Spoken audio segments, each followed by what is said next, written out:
I think all of us have athletes who have issues or difficulties and challenges if they want to excel in both sports and studies. So I guess because we're all in Singapore, so academic demands are reasons for affecting the progress and the development of our youth athletes.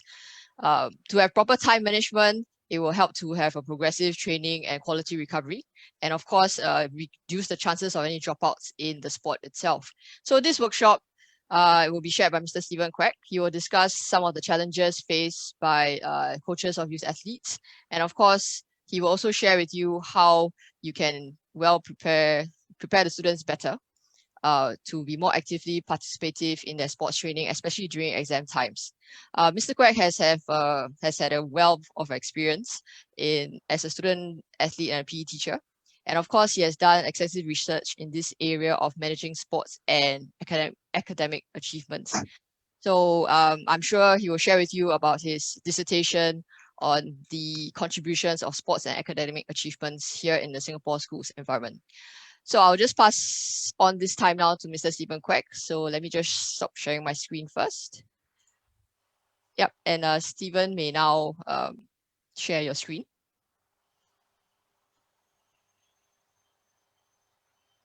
Is it okay? Yes, you're good to go. Okay. Yeah, a very good morning to everybody. Today's topic, excel in sports and studies, relevance to the sports coaches. Yeah, to start this session, right, allow me to, talk a bit about my experience in the early days as a coach, right? Yeah, I started off as a coach right after my A-levels exams in 1985. So while waiting for enlistment, March 1986, right? The gentlemen of my age group, you understand how it worked. After A-levels, we have the March intake, BMT. So I had 3 months that I was free. After my A-levels, I decided to return to my secondary school, Newtown Secondary School, to offer to train the school cross-country team, right? So I was 18, getting ready to go for my NS. I returned to the school. I offered to the HOD, that time they call it SportsSec, to train the team. The SportsSec was welcome me to train the guys. And then I started working with 14-year-old, 13-year-old. At the time, I was quite conscious. I asked myself, how would parents of these kids trust their 14-year-old to this 18-year-old untrained coach, right? Yeah, you want to train my son, my daughter. The school say okay, but who is this guy that I can trust to coach my kids too? So right from the beginning, I told myself, do a good job. I told myself do a good job, and so that the parents will trust the kids to me. Then I was thinking, in Singapore context, do a good job means what? Right? The kids cannot be doing badly in class, right? So I told myself right from the beginning, the athletes who train with me, I say I must try to make sure they behave in school. I must make sure they do well in class, right? Never mind whether they do well in their sports. Only then will the parents trust the kids to me. That's what I thought at that time. So it's already from day one when I started coaching athletes. To me, if they don't do well in school, right, I will have problem, right? The parents won't trust the children to me. So that's how I started. And yeah, actually, 1986, it's 2020 now. I have not stopped coaching, and from day one, it has always been my approach to working with the kids that the study must be in order. Fast forward, I finished my NS, I finished my university studies, I joined NIE. The moment I graduated from NIE, I started to be a teacher. I started on this research project. I did my master's degree. I was very excited about getting on with this project to research on, this relationship between sports participation and academic achievement. Right, I will not go too much into those because research my sharing on master's research in itself. I think it can be a presentation. But while working on the thesis, right, I found, hey, there are quite a number of things that we can do that will help our athletes do well in school, right, or help them do well in sports and studies. So I said, nobody will read my thesis. You put in a library, nobody will read it. So while writing my thesis, I decided that, hey, maybe I should write it into a handbook for student athletes, right? So on one side, I have a notebook for my, for the notes for my thesis. On the other side, I have my notebook for my, the information that I want to put into a book. All right, so 1998, I've completed my master's. 1999, I published the first book. And since it has gone through a few revisions, all right, so now I just 2020, I just published the 4th edition of the handbook, right? In it, I shared the information that I found that I thought would be useful for student athletes, right? That if they take care, if they pay attention to those areas, they will have a better chance to do well in sports, right? So here in this discussion, I'm not really talking about excelling in studies as in you must score A's, but I thought when we say at least our students, right, must be in control of their schoolwork. They cannot be doing badly in class, right? Which I'll explain a little bit more later, right? They cannot be doing badly in class, or else it's very hard to do well in their sports. Okay, so I would want to touch on adequate recovery, the importance of adequate recovery. I think for us coaches, right, I'd like to discuss a little bit more about this from the angle of training principle, right? The importance of adequate recovery for the athletes' training and improvement. Again, long-term progression, I would like to discuss how the ability of our students to manage their studies, right, can help them in their long-term progression. Otherwise, the athletes who join us, train with us in Sec 1, Sec 2, by the time they're in JC1, JC2, they are still running at the same level. They are still playing the sports at the same level because there's no long-term progression. All right, and then, I hope I share a few examples that I've experienced in the application of these training principles that has allowed some of the athletes to do well in their sports and their studies. Right, and then at the end of it, I hope you guys, if you have any question, please raise, and I try my best to answer them. Okay, excel in sports and studies, right? I think in the introduction, Louis mentioned, in Singapore context, right? Really, if our kids are not doing well in studies, right? It's very hard. It's very hard to do well, to participate actively in sports. I will not be discussing so much of the social psychological factor. I will not go into so much of the social psychological factor, like if they do badly in class, the teacher will go after them, the teacher will give them more remedial lesson, the teacher may even suspend them from participation. I'm not going to discuss those. I'm not going to discuss so much about if they're not doing well, what would parents do? Give them tuition, again, suspend them from training, discourage them from training. I'm not discussing so much of those, right? I'm more interested to discuss from the angle of principle of sports training for us coaches, right? So that, I think I discuss with you using the principle of training. When you return to your sports, right, you see how else you can extend this, right, so that you can benefit your sports training better. Okay. Let me start with the basic principles of sports training, right? Coaches, we have all done our, basic sports science. We've done our courses, right? I think we all are familiar with the basic principles of sports training. Principle adaptation, quick revision for coaches, right? When we attend training, right? Okay, this is fitness level, right? Let's say our athletes is at this level of fitness or performance. We undergo training. After training, the athletes will experience fatigue, right? Tired, normal, right? It's very normal. After training, all our athletes are tired, fatigued. Then they experience recovery, all right? And then they reach a new fitness level. And we say super compensation or overcompensation has taken place, right? This is the principal adaptation. We subject the body to a training load. The body will recover, and then when they recover, it will reach a higher level of fitness. right?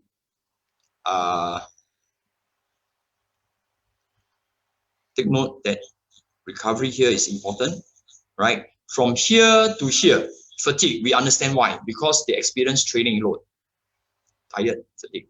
But from here to here, how does this take place, right? Fatigue athlete to a new fitness level, how does this take place? What help us get our super compensation, right? So it's the importance of recovery that give us super compensation, right? Athletes work very, very hard, right? Coaches, we train the athletes hard here, attend training 3 times a week, whatever. Then after that, if we don't pay attention to this, will we get this? All right, I think that is something that is important because it contribute, the recovery contribute to super compensation as much as the training load. In a way, I put it this way, you know, training doesn't give improvement. Training with recovery gives improvement, right? So, so we want to look into this, right? Again, I'm assuming that we all train, you know, with the proper training methods that coaches have. Our athletes are experiencing proper training. What can we do here? All right, what is the issue here? Of course, those of us, I mean, we have learned, you know, recovery is more than just rest and nutrition. It's more than just rest and nutrition. You know, active rest, physiotherapy, hydrotherapy. There are many different forms of recovery. But here I am looking, I mean, the most common ones for our student athletes will be they must rest well, they must eat well, right? I think these are the most fundamental recovery processes, right? If we keep training without adequate recovery, this is going to happen, right? Not recovered, we train again, not recovered and train again. Over time, we are just wasting time training, but we're not going to enjoy the improvement, right? So we need to have sufficient recovery. Straits Time, this report, I think is a good article that I read years back. You know, it talked about they did a poll. They did a poll with our students, and they found that only 2.6% of our students, only 2%. That means every 100 students, we have only 3 students getting the recommended 9 hours. All right, here they are talking about 9 hours for teenagers, right?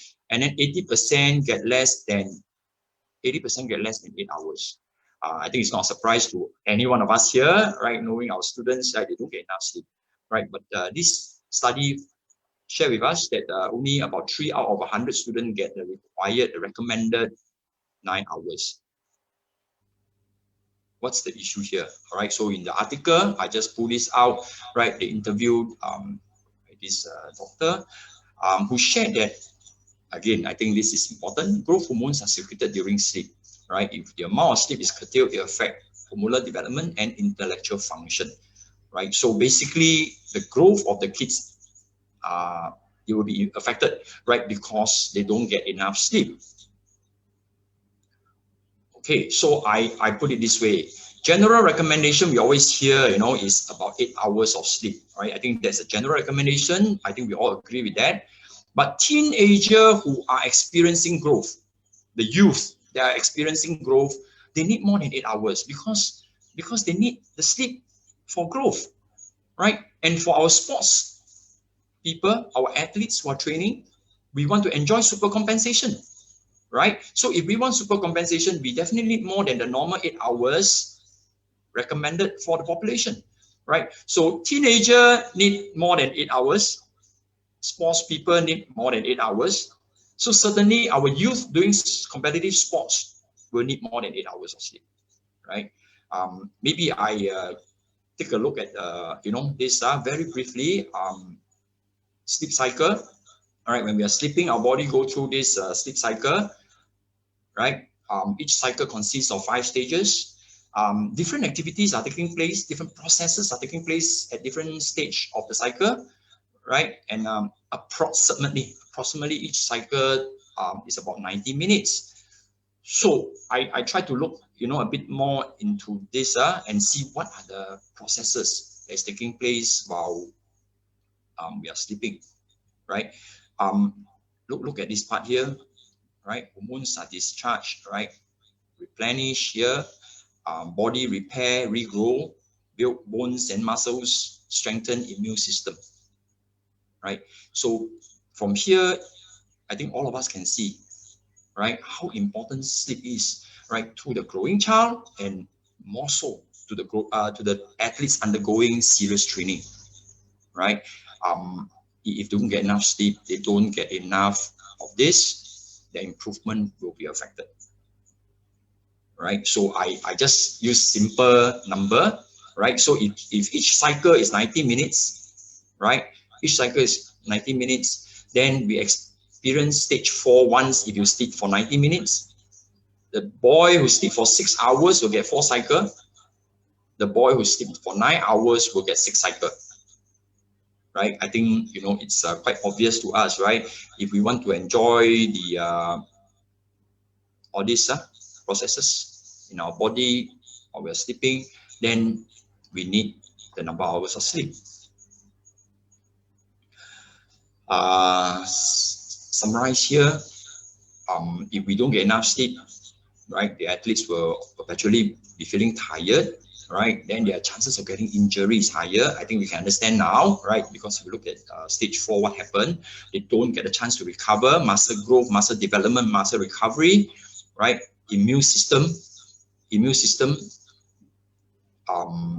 again, recovery of the immune system. If they don't get enough sleep, the kids keep falling sick, right? From the academic side, all this will be affected as well, right? So it's so important to get enough sleep. Now, this table summarizes the amount of sleep we need. I suppose the younger ones, because of growth, they need more hours, right? As we grow older, less. All right, I think then for the rest of us, adults, we need about 8 hours of sleep.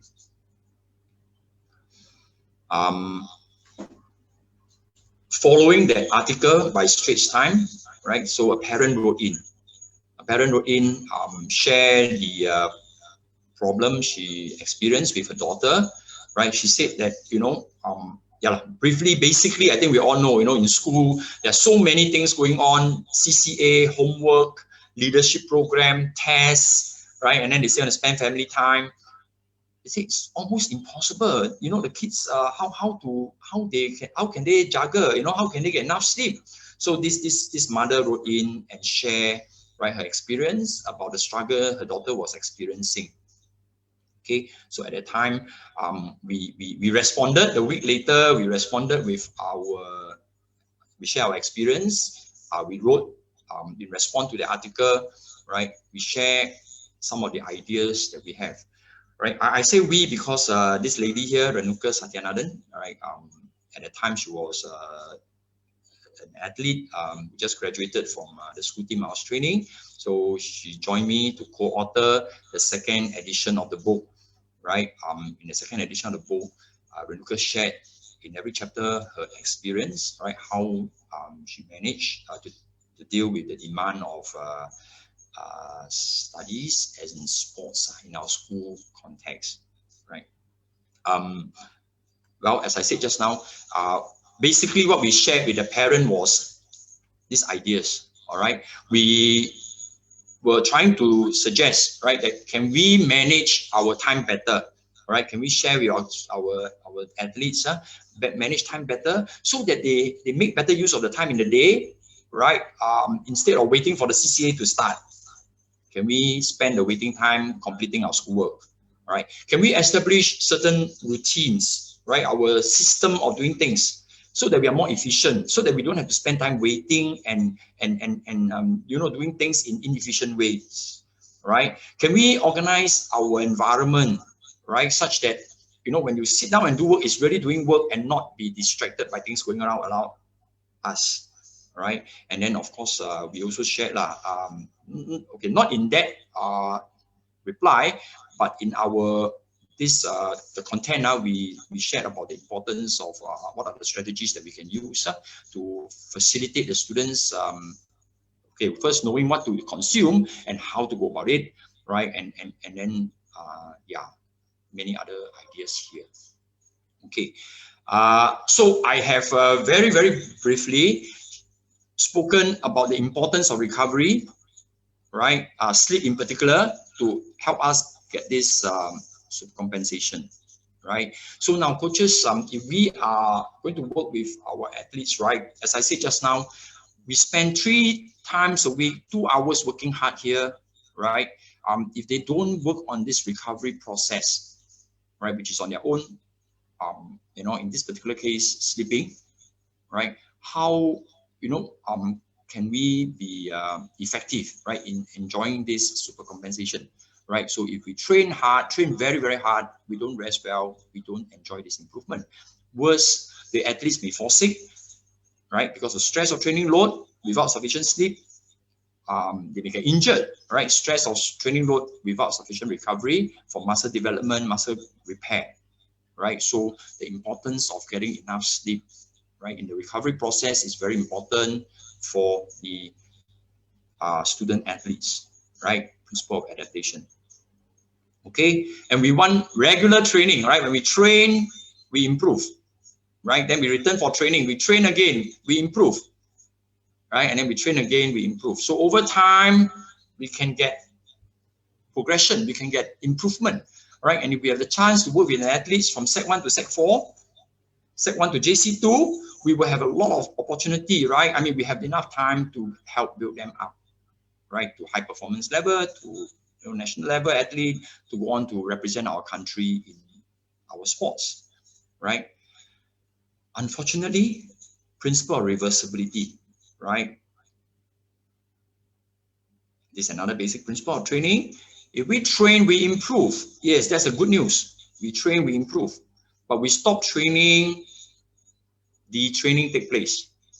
Principle of reversibility, all right? And you know, when does this take place? Right? I think in our school system, all of us, we are very familiar with this problem of exams break. All right, exams break. It's not uncommon nowadays, right? 4 weeks before the exams, the school will stop official CCA training. Maybe about 4 weeks before. Some school maybe 2 weeks before, some 5 weeks before, right? Maybe 2 to 5 weeks. Exams itself will be another 2 weeks off, right? So you add the 2 to 4 weeks before the exams plus the 2 weeks of the exams. Really, detraining will take place, right? Every year, we have a final year exams, right? And then if the school has a mid-year exam, then it will happen twice. Of course, at the end of the year, we also know that quite often the family go for their family holiday, the family trip, right? That take another 1 2 weeks off. So a lot of breaks. And when the kids return, physically, they return back to, pre-training state. All right, so their fitness level will drop. And I find it very challenging here because it becomes stressful for the athletes, especially if you're in endurance sports.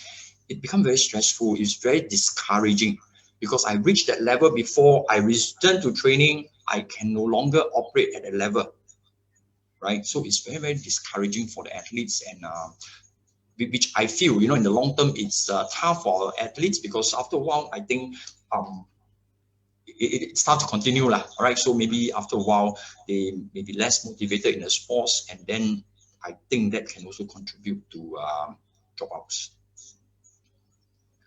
Okay, and on this note, I thought I'd like to share a few examples, a few experience that I went through with some athletes dealing with training and exams or competition and exams. Okay, this example here, this gentleman here, Jivanesh joined my training group in NUS when he was in first year. We struggled a bit in first year because training was interrupted regularly, mainly because he wasn't feeling well, he was sick. All right, meaning to me, my interpretation is this: these boys, these kids, they are motivated in their studies. They will study. They will stay up late to complete their revision. They will stay up late to complete their assignments, right? And then they still want to train and train hard, right? So when you stay up late to do your work, I say again, these kids are really committed and dedicated athletes. student athletes, they were not prepared to compromise studies. They were not prepared to compromise training. So year one, he was falling sick quite regularly, well, more regular than what we hope to see, you know, in athletes.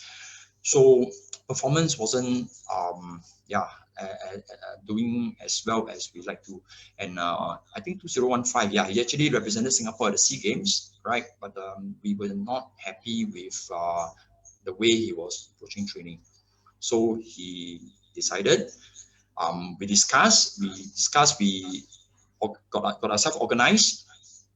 So in year two, there was this Sing Open. Singapore Open was held in around April in 2016. We wanted to do the 5,000 meter and the 10,000 meter race to qualify for ASEAN University Games, right? Of course, to go to the ASEAN University Games, you need to hit the qualifying standard.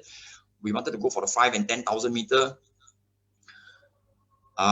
We were prepared to train.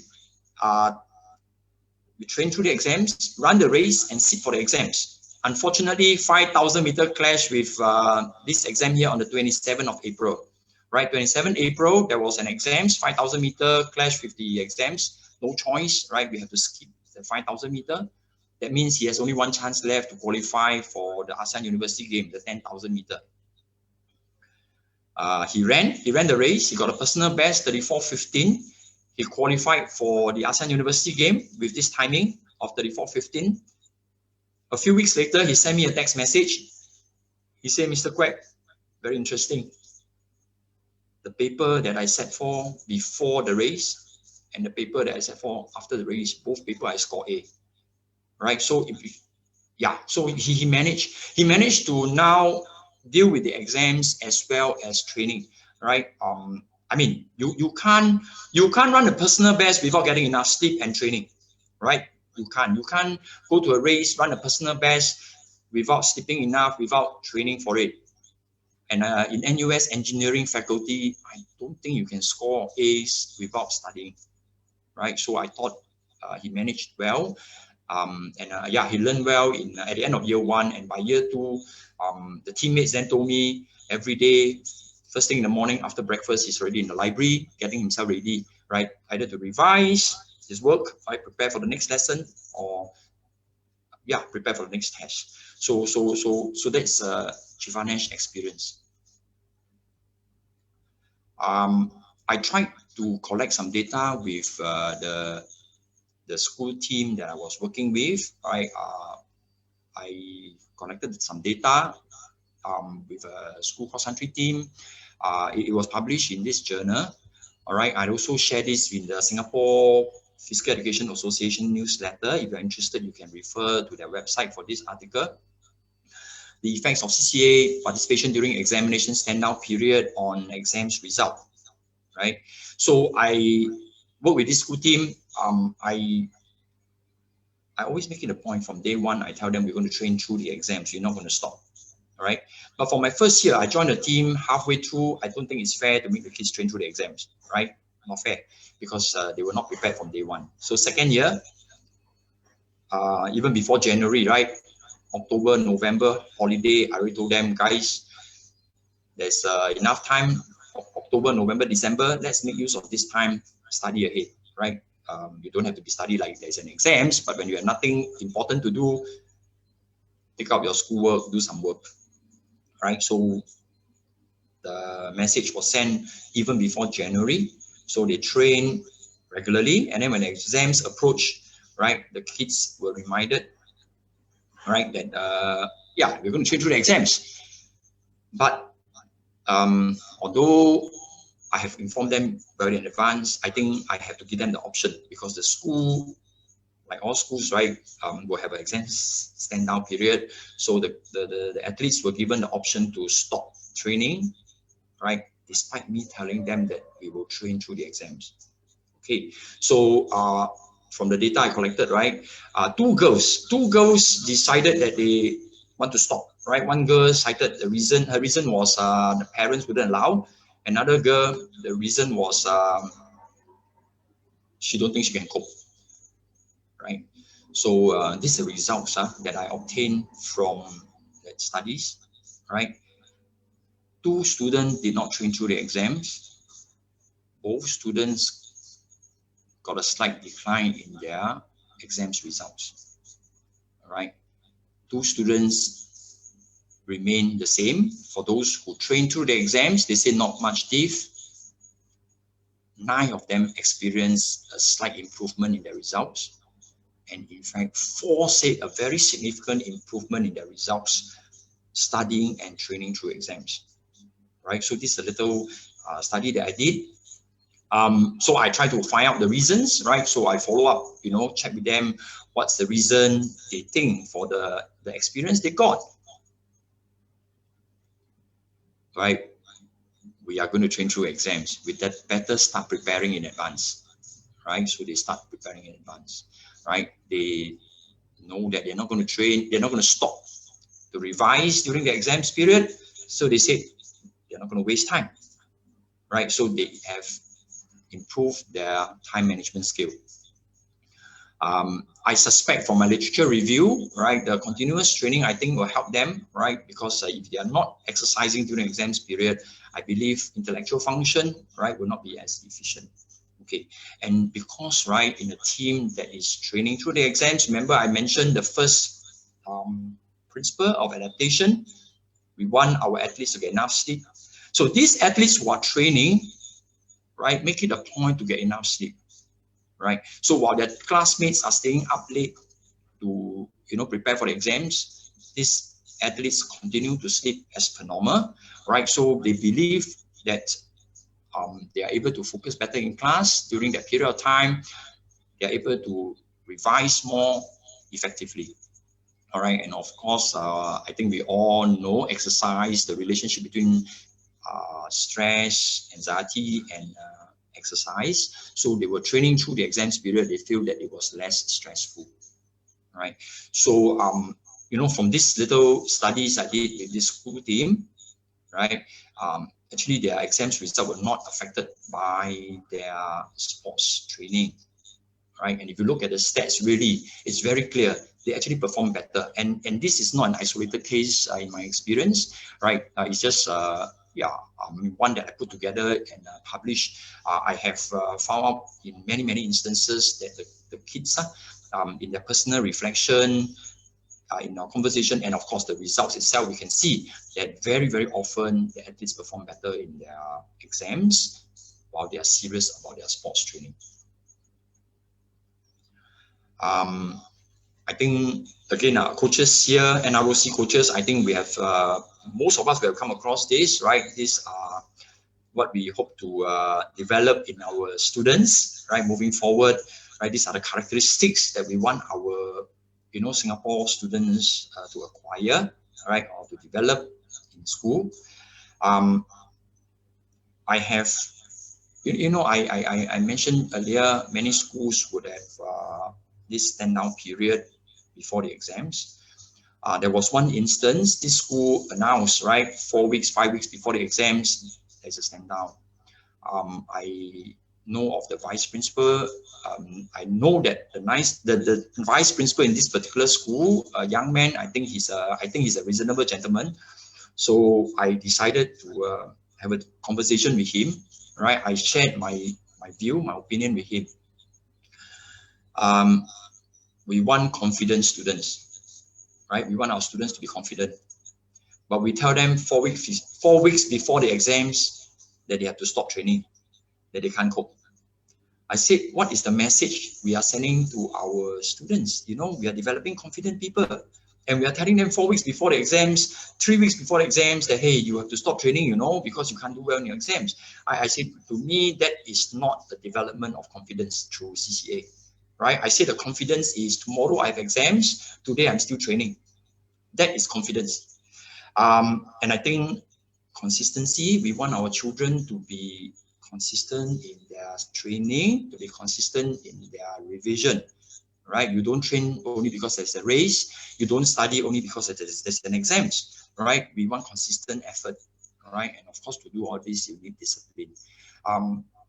Quite yeah, I mean, the vice principal agreed with me, right? And he allowed my team to continue training through the exams period, right? While the rest of the school population stopped because, yeah, I mean, they probably need the time to revise, but my team was prepared to train through the exams. So these are, you know, some of the issues, right? I think many of us coaches, we are confronted with this, right? Because on one hand, we are trying to develop these values in our kids. On the other hand, the system tells us that we must stop. We cannot, you know, have training during the exams period. So I thought that, yeah, I mean, if we prepare our students in advance, again, I say we must be fair to the students. We cannot tell them in August that we're going to train through the exams. To me, we have to tell them in January that we're going to train through the exams, right? So that they have adequate time to be consistent, right? Adequate time to prepare. Then, you know, I think we can try to engage the school leaders, right? And HOD, teachers, vice principal, principal, right? To see whether they can consider allowing the students to train through the examination, right? So that's one thing I think we can do, right, to help our athletes.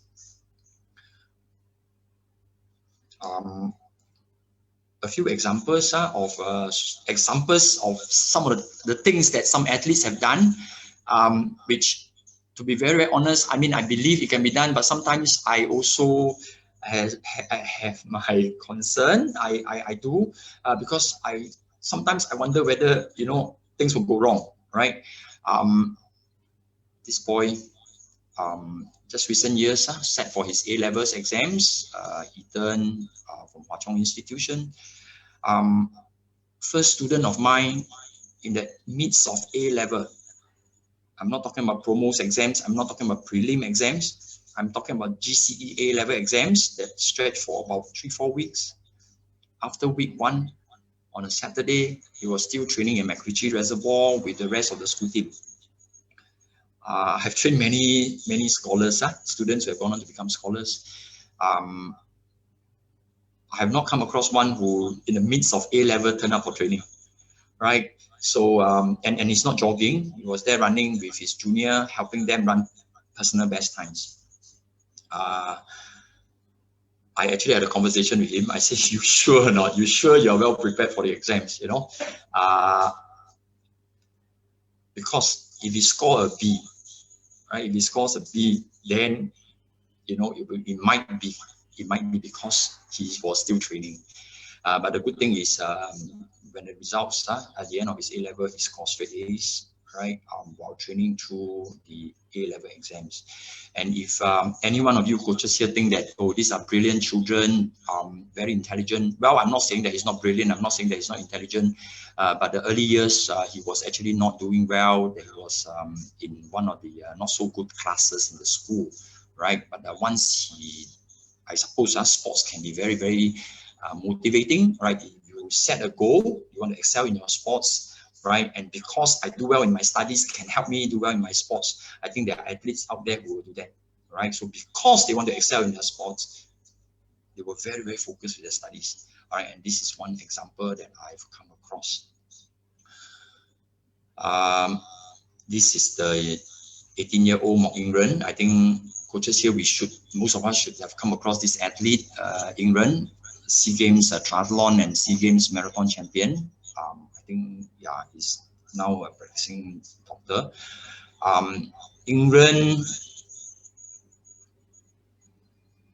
I shared with Ingren the principles that I was sharing with you guys earlier, right? I think what I try to do is not only I learn about the principle, I try to share the principle with the athletes, right? Let them understand the importance of recovery and nutrition, right? So that, because as I said, the 2 hours training that I have with them, you know, that much I can do, right? But the sleeping is something that they must take on and work from there, right? So, yeah, I share with Imran some basic principles of training. I share with him recovery and nutrition, right? Using the graphs that I showed earlier. So Rayong, again, long time ago, 23-year-old boy, Rayong here. SEA Games Marathon Champion 2015, 2017. Same thing, when I met Rayong, it was not so much of training, but again, understanding the principle of training, the need to organize his time so that he can rest, so that he can train, regularly to get improvement. All right, and that means he has to organize, manage his time. Right. So these are some of the these are a few of the examples I've come across, and I thought that if we can equip them with this principle of training, right, let them understand, right. Of course, we probably have to help them along, like reminder, because they are still children. Remind them, guide them. Some of the things are like they check on their waiting time before our training, right? I think these are little things that we can help them, guide them along, and I believe once they are motivated to do any sports, right? Sports can be a motivation, can help them do well in their studies. Okay, so basically, I shared with these athletes, basically this graph here, this principle of adaptation. Okay, let me just sum up what I discussed today, right? I talk about the importance of recovery, basically, right? And sleep in particular, right? The athletes have to take ownership of that. I spoke about how we need to not only on a day-to-day basis, right, manage their school time so that they can schoolwork so that they can sleep at night, but also be well prepared for the exam so that they do not have to stop training due to examination, right? I think coaches who work with JC students, this is even tougher because JC1, they have a common test in July, they have a promotional exam in September, October, and they have a project work in November, right? So really, JC1 students will be the toughest if they are not able to cope, right? Because they will detrain and they'll lose all the fitness, the skills that they have acquired, right? Earlier part in the year, right? And all right. So if we are able to guide them to cope with uninterrupted training, right, then we will have a chance to see them improve, right, over time.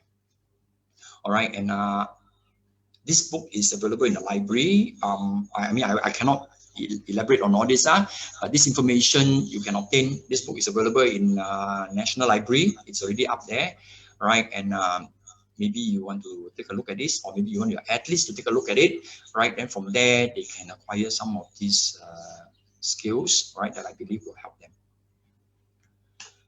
That's the end of my presentation. Coaches, do you have any questions that you all like to raise so that we can discuss them? Okay, thanks, Stephen, for the presentation.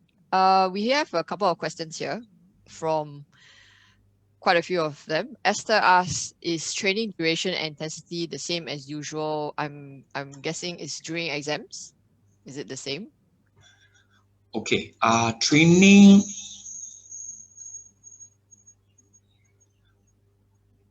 duration and intensity. Okay, intensity will have to drop, right? Because I think okay, this is very general. This discussion is very, very general. I think a lot depends on individuals, right? Individuals involved. The principle here, yes, I understand it, is we have to lower the intensity of our training slightly because exams is stressful, right? Like it or not, exam is stressful. So the stress on our student, they have to deal with. If we add a training load, which is stress, right? And then do take note that my sports is endurance sports. So if the training load is stressful, the exam is stressful, it may be a bit too much for the children, right? Then they will fall sick, right? Generally. Well, coaches, we could also then help the kids, right? Exam is stressful. Can we consume certain food, right? Vitamin C, right? That will help us so that we will not fall sick as we train and study during the exams. All right, so that these are some of the things that we can extend, right? So generally, my answer would be yes, we have to reduce the intensity slightly depending on students. As for duration, I try already, to me, we don't waste time at training. We don't waste time. I mean, we have no time to waste. There are so many things to develop, right? But during exams period, then sometimes I I will try to cut down certain areas, and I say maybe Monday training we work a little bit more on upper body strength. Let's cut down on the lower legs. Then on Wednesday, let's cut down on the upper body, then do a little bit more on the legs, something like that, right? To help to shorten the training a little, reduce the intensity a little. Yeah, that would be my answer. Is that okay with you, Gabriel? Yeah, Yeah, I thanks. feel Yeah, thanks. I got it. Yeah. Yeah, because I was just concerned about the duration. Like, for example, was it 1 hour suitable or is it 30 minutes? But I think, yeah, I roughly get it. Yeah. Okay, Gabriel, let me elaborate. Yeah, thanks. I think it's a good question, really. Then I can share some of this. So yes, we cut down a little. Again, depends, right? It depends on children. You see, you can dismiss them earlier. They go out, hang out, right? Can happen. But I also do this, the actual exams proper, the week of the exams, right? They have a paper tomorrow, then we don't stay back to train today, right? I tell the kids, head straight home, get on with your revision, exercise in the evening, circulate blood, freshen up the mind, you can study better. Or I even suggest finish the paper, get out to the field, do a 20 minutes jog, circulate the blood, go home, you study better. So I think these are some of the things that we can do. No more about training, adaptation, and improvement at that time, but it's just mainly for maintenance. You can stretch until the exams week is only 2 weeks, right? So if they can maintain the 2 weeks, then the training will not be too significant. Yeah, that's my response to Gabriel, right? Yeah. Thank you so much. Yeah. Thanks. Thanks. there's another question here from Go Tajin. Is tapering considered as part of recovery? Okay. Tajin, tapering, my understanding of the word tapering. Your objective is to taper for, can you elaborate a bit more for me, please, Tajin?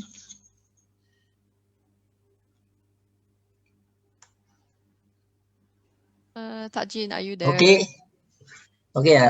Can you hear me? Yeah. Okay, this is what I learned from what Jinwei or something like that. Okay, that means beside the normal training to make improvements, improve on endurance or this and that. So we do some other activity that is sort of okay, maybe reduce the frequency, reduce the distance, reduce this and that or this. Okay, and then yeah. So that's the things. Yeah, thanks. I found it like similar to we do it during this type of exam period or this and that. So don't make it too stressed. Yes. So it's divert out from the main one. Yeah. Yeah. Okay. So thanks. that's why I'm thinking, is it can consider as part of the recovery phase, the recovery curve that you do? Okay. Okay. I think discussing this, then we go into periodization, right? Which I of course have not spoken. We coaches, we have this challenge. Periodization. If we can during the off-season phase, we like to do non-specific training, right? Play other games, right? I think it's very good to recover from the serious sports that we're doing, especially these are youth, right? So that is nice. But unfortunately, you see whether this is your experience. The off-season for sports, right, doesn't coincide exactly with the exam season. If it coincide nicely, then it'll be easy, right? Unfortunately, sometimes some sports, our off-season is over, the season is over, we go into this phase of very general training, cross training for, let's say, for 4 weeks, 6 weeks. Yeah. But when we return to serious training, it's exam period. Right, so when we do something else, then exam period, then we start to, if you continue with this general training, then we end up having stretching across 10 weeks, 12 weeks of general training, cross training. Right, so these are some of the challenges. But I think coaches, we don't want to miss the point about our periodization. I think the plan should be to bring the athletes from, based on training principle, we plan a periodization, and when exams come in, then we, tweak it to cope with the exams. And if the children are well prepared for the exam, they allow us to do this. If the students are not well prepared for the exams, they can't do anything. We have to stop, right? And that gives us more reason why the students should be, from day one, consistently doing work, having those skills. So as for the graph about recovery, I think if you look at a macro level, big graph, right? If you extend it, not a session by session, sessions by session graph, right? Then it's recovery from a loading. But if you look at a macro level throughout the year, then yes, in a way, this recovery can coincide with the recovery. Certain elements to the plane of recovery. Certain aspect of it. Maybe freshen up the mind, a bit of recover from the psychological stress of the serious sports. Okay, thank you. Okay, Steven, we have a request here from Kenny to show again the chart for athletes to sleep and rest. I'm thinking it's the duration. Is it? What's that, Kenny? Is this the one, Kenny?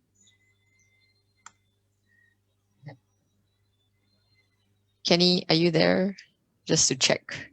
Otherwise, there's a question from, oh yes, Kenny, do you have a question regarding this particular chart? Or it's just for reference again?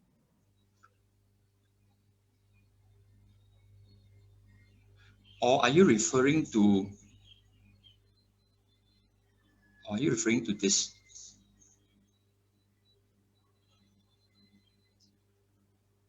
Yeah, for reference only. Okay, so we have another question here from Esther. It's like, she asked, how do you convince school and parents to allow the students to train through the exams? Particularly, have you faced any challenges in this kind of situation because the systems in these schools are as such? Okay, Esther, I share what I share here I have not shared with you the pains. Okay, I think we coaches know it's not so smooth flowing. I got a Jivanesh, I got a, Mok Ingren experience or Ethan experience to share you. I would have many other challenges and difficulty. All right, we all coaches who are real coaches out there doing the work, we know. All right, it's a lot of so sure, we experience problem all the time. I do. Maybe in a batch of 6 sec ones, you have one parent will raise issue, go to the principal, raise issue about why we must do this, or some come and talk to you, or some will give some reasons and then take the children out. I mean, things like that we do have, but by and large, I think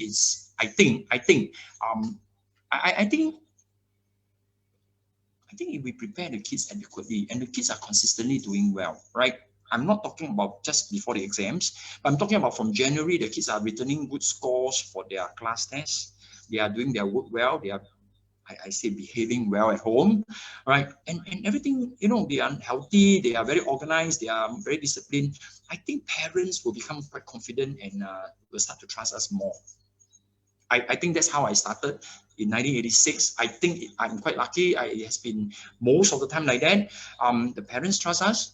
The school that engage us, I think, again, over time, the teacher in charge are watching. I don't think the teacher in charge are sleeping. They know what we are doing, right? And again, if the teacher know that our kids are consistently doing work, we help them develop these skills of having study time, right? Because we can't train immediately after school. We have to wait for the last division or last level to finish their class before they come down for training. If we are able to guide the student to organize themselves and they're always finishing their work before coming out for training, I think after a while, the teacher in charge also will support. But I know this is a very big thing to the school because everybody is stopping and we are training. Not many principals are prepared to accept that, right?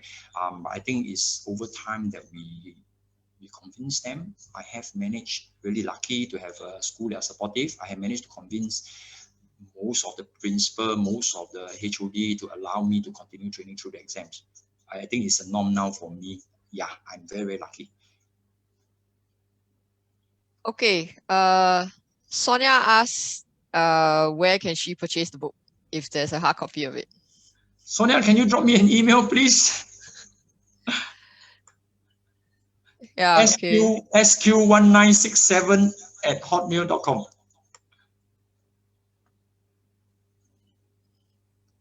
SQ1967@hotmail.com for Steven's. Yeah. Don't worry, I'll put it in the chat. Anyone else have any other questions before we end off this session?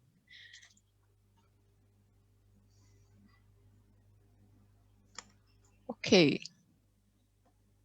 If there's no other questions, Steven, I'll stop sharing your screen and I'll share mine.